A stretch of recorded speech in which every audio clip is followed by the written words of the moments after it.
Hello students, I am Jyoti Goswami. We are back with a new video of a 12th standard admission of a partner. But before starting this video, please share, subscribe my YouTube channel, The Knowledge House. So let's start our video. Admission of a partner means reconstitution of the partnership. जब आप किसी नए partner को business में लाते हो तो उसका मतलब ये है कि आप अपने पार्टनरशिप को फिर से स्टार्ट कर रहे हो, नई पार्टनरशिप एक बना रहे हो, क्रिएट कर रहे हो. The existing agreement comes to an end. जो आपका अग्रीमेंट अभी चल रहा है पार्टनर्स के बीच में वो ख़त्म हो जाएगा. And new agreement among all the partners including the new partner comes into existence. जैसे ए और बी पुराने पार्टनर हैं, उनके बीच में जो एग्रीमेंट थी वो ख़त्म हो जाएगी और जैसे ही नया पार्टनर सी आपने एडमिट किया है उसके साथ अब आपका नया एग्रीमेंट स्टार्ट हो जाएगा और न्यू पार्टनरशिप स्टार्ट हो जाएगी. Section 31 of the Indian partnership act 1932. Indian partnership act है 1932. उसके सेक्शन 31 में क्या कहा है हमें? Provides that a new partner shall not be admitted in the firm without the consent of all the existing partners. जब तक आपके पुराने पार्टनर जैसे कि ए और बी थे दोनों नहीं मान जाते साथ में किसी नए पार्टनर को लाने के लिए, तब तक आप पार्टनर जो सी है नया उसे ला सकते नहीं हो. आपके सारे पुराने पार्टनर्स को मानना पड़ेगा कि नए पार्टनर को लाना है, उसके बाद ही आप नया पार्टनर ला सकते हो. अनलेस इट हैज़ अग्रीड, मतलब अनलेस सारे ओल्ड पार्टनर्स अग्री नहीं हो जाते नया पार्टनर नहीं आएगा. अब आप जैसे फर्म में नए पार्टनर को लाते हो तो हमें क्यों नया पार्टनर लाना पड़ता है, क्यों उसकी ज़रूरत पड़ती है? When the continuing firm needs additional capital. जब आपकी फर्म में एडिशनल कैपिटल चाहिए, मतलब ज़्यादा पैसे चाहिए, आपको फाइनेंशियल नीड्स की ज़रूरत है, जैसे कि आपको बिजनेस को एक्सपांड करना है, डेवलप करना है, कुछ नई मशीन्स परचेज करनी हो, ठीक है, नया ब्रांच ओपन करना है, तो आप कैपिटल की ज़रूरत पड़ेगी, तो आप नया पार्टनर लाने के बारे में सोचोगे. When the continuing firms requires additional managerial ability. जब आपकी फर्म को एडिशनल कैपेसिटी चाहिए, मतलब एडिशनल मैनेजमेंट की ज़रूरत है, मतलब एक ऐसे पर्सन की ज़रूरत है जो आपकी फ़र्म को पहले से जानता है, आपके फर्म के रिलेटेड उसे पता है और वो आपकी हेल्प करेगा आपके फर्म को डेवलप करने में और उसके पास स्किल्स भी होगी जो आपको यूज़फुल होगी. Our next point is when any continuing partner retires or dies. जब आपका जो पहले से कोई पार्टनर है जैसे ए और बी थे, उसमें से बी या तो मर जाता है या तो वो रिटायर हो जाता है, तो ए अकेला पार्टनरशिप फर्म चला सकता नहीं है, तो उसे नए पार्टनर की ज़रूरत पड़ेगी. When skilled and efficient employees of firm need to continue in the firm. आपके फर्म में कोई ऐसा वर्कर है, ठीक है, या कोई ऐसा ही एम्प्लॉय है जो बहुत अच्छा वर्क करता है, जो आपकी कंपनी को बहुत अच्छा जानता है, उसके सब वर्क उसे पता है, तो आप उस पर्सन को या उस एम्प्लॉय को ही और she is admitted by a firm as a partner, तो आप उसे अपना पार्टनर बना लोगे. From the distribution of risk of the partnership firm. अगर आपको अपना रिस्क कम करना है, ठीक है, तो आप अपने रिस्क को अगर बांटना चाहते हो ज़्यादा लोगों में तो आप पार्टनरशिप के बारे में सोचोगे और नए पार्टनर को लाओगे. अब जैसे ही हम ये सारी चीज़ें करते हैं तो कुछ नया पार्टनर कुछ नई चीज़ लाता है, ठीक है, जैसे कि the share of future profit which the incoming partner receive is equal to the sacrifice of profit made by the existing partners of the firm. जो शेयर प्रॉफिट हम देंगे, जैसे ए बी सी 3 पार्टनर हैं, सी को हमने नया admit किया था तो सी को कुछ फ्यूचर प्रॉफिट्स में से शेयर मिलेंगे, ठीक है. सी को जो प्रॉफिट मिल रहा है तो वो कौन सेक्रीफाइस करेगा उसके लिए? तो वो सेक्रीफाइस करेंगे उसके एग्जिस्टिंग पार्टनर ए और बी, ठीक है. तो ए और बी क्या करेंगे? अपने प्रॉफिट में से अपना थोड़ा सा शेयर सी के लिए उसे दे देंगे. उसके बदले में सी क्या लाएगा? The amount new partner pays against this sacrifice is called goodwill. जो नया पार्टनर होगा उसे गुडविल लाना पड़ेगा, मतलब पैसे लाने पड़ेंगे, ठीक है. गुडविल या तो कैश में या किसी और कंसिडरेशन के फॉर्म में.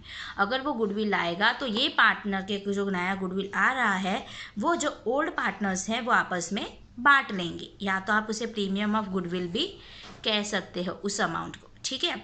इतना आपको याद रखना है. पुराना पार्टनर है वो नए पार्टनर के लिए सेक्रीफाइस करेंगे प्रॉफिट्स अपना और उसके बदले में जो न्यू पार्टनर है वो गुडविल लेकर आएगा. Amount of capital remains in the firm while amount of goodwill is distributed among all partners। जो भी वो गुडविल ला रहा है और कैपिटल भी साथ में ला रहा है, उसमें से जो भी गुडविल वो लाएगा, ठीक है, जैसे हमने गुडविल की बात की तो गुडविल क्या होगा, ओल्ड पार्टनर्स में सेक्रीफाइसिंग रेशियो में जाएगा। क्यों सेक्रीफाइसिंग, क्योंकि ओल्ड पार्टनर्स ने सेक्रीफाइस किया था, इसीलिए हम उसे सेक्रीफाइसिंग रेशियो में उसको डिवाइड कर देंगे ए और बी के बीच में। ओके, लेकिन जो कैपिटल अमाउंट अगर ला रहा है, जैसे सी कैपिटल अकाउंट लाया है, कैपिटल की अमाउंट लाया है सॉरी, तो इस अमाउंट को हम सिर्फ एंटर करेंगे लेकिन इसको डिस्ट्रीब्यूट करेंगे नहीं। ठीक है, इतना याद रखना है आपको। ओल्ड पार्टनर्स में आप सेक्रीफाइसिंग रेशियो में उसे डिवाइड करोगे। जस्ट एज एन एग्जांपल, सी जो है वो 30,000 गुडविल लाता है, तो सी है वो सेक्रीफाइसिंग रेशियो में सारे उसके जो गुडविल की अमाउंट है वो हम ओल्ड पार्टनर में बांट देंगे। जैसे ए और बी है और सेक्रीफाइसिंग रेशियो इक्वल है दोनों का, ठीक है, दोनों ने इक्वल इक्वल दे दिया प्रॉफिट, तो हम उसको 30,000 को 15,000 दोनों के बीच में डिवाइड कर देंगे, ओल्ड पार्टनर्स ए और बी के बीच में। Effect of admission of a new partner, जब आप नए पार्टनर को लाते हो तो अकाउंट्स बुक में इसकी क्या इफेक्ट होती है, ठीक है। The old partnerships come to an end and new partnership come into existence. पुराना पार्टनरशिप खत्म हो जाएगा ए और बी का, और जो नया पार्टनरशिप स्टार्ट हुआ है सी के साथ वो स्टार्ट हो जाएगा। New partner becomes entitle to share future profit of the firm. जो नया पार्टनर है उसको आप अपना शेयर भी दोगे, फ्यूचर में जो प्रॉफिट होगा वो भी दोगे। Therefore the combined share of the old partners profit get reduce. इसकी वजह से क्या हो जाएगा, जो पुराने पार्टनर्स थे, ठीक है, उनका जो प्रॉफिट पहले जितना उनको मिलता था उससे उनका शेयर कम हो जाएगा, मतलब अब उनको कम प्रॉफिट मिलने लगेगा, क्योंकि बाकी का प्रॉफिट हमें अब शेयर भी करना पड़ेगा सी के साथ। New partner contributes N agreed amount of capital in cash. जो नया पार्टनर आएगा वो एक कैपिटल लेके आएगा, ठीक है, उसे भी इन्वेस्टमेंट करना पड़ेगा कि नहीं फॉर्म में, तो वो अपने लिए कैपिटल लेकर आएगा कैश में, और इन काइंड और किसी और फॉर्म में भी वो ला सकता है। Acquires right on the asset of the firm. अगर वो कैपिटल भी ला रहा है, गुडविल भी ला रहा है नया पार्टनर, तो असेट्स जो आपके फर्म के होंगे उस पर भी उसका हक बन जाता है, मतलब वो भी अब उसका मालिक कहलाएगा। Balance of accumulated profit and loss, reserves, fictitious asset appearing in the book on the date of admission. ठीक है, आपका जो भी प्रॉफिट एंड लॉस का बैलेंस है, आपके पास जो रिजर्व्स है, जो भी असेट्स है, ये सारी आपकी जो एडमिशन की डेट पे है, वो सब चीज़ें ओल्ड पार्टनर्स के बीच में ओल्ड प्रॉफिट शेयरिंग में डिवाइड होगा। ओल्ड पार्टनर्स में इसीलिए क्योंकि वो सारी चीज़ें अभी तक ओल्ड पार्टनर्स ही हैंडल कर रहे थे। Okay, assets are revalued and liabilities are reassessed and net change is adjusted in the old partners capital accounts।